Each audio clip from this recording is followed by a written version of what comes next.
আজকে ট্যাংরা মাছ রান্না করব, দেশি ট্যাংরা। এই দেশি ট্যাংরা খেতে খুব ভালো। এখানে ট্যাংরা মাছ নিয়েছি ভালো করে ধুয়ে। এবার ধনেপাতা, কাঁচা লঙ্কা আর বেগুন ছোটো ছোটো করে কেটে নিয়েছি।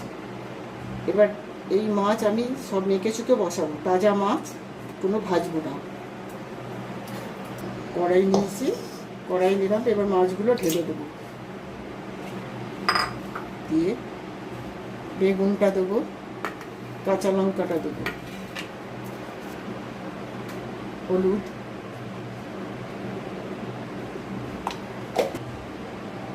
জিরে গুঁড়ো, নুন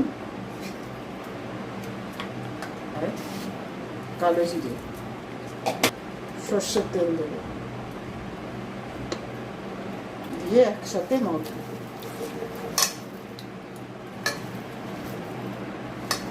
ভালো করে মেখে নেবো। মেখে নিয়ে অল্প একটু জল দেবো, দিয়ে একদম অল্প জল দিয়ে চাপা দিয়ে দেবো।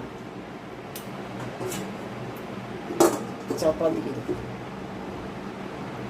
জ্বালিয়ে কড়াইটা বসিয়ে দেবো। একদম লো ফ্লেমে রাখবো, স্টিমটা কমিয়ে দেবো, দিয়ে বসিয়ে দিলাম। 15 মিনিট পর এই ঢাকাটা খুলবো।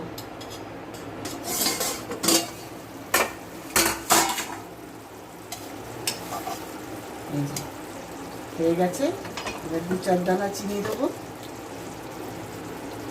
আর ধনে পাতাটা দিয়ে দেবো।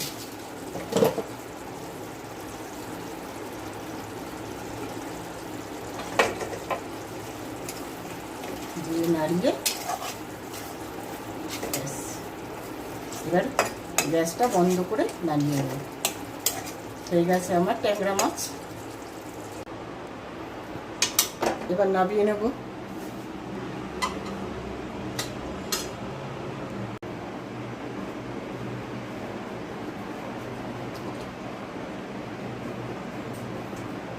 হুম।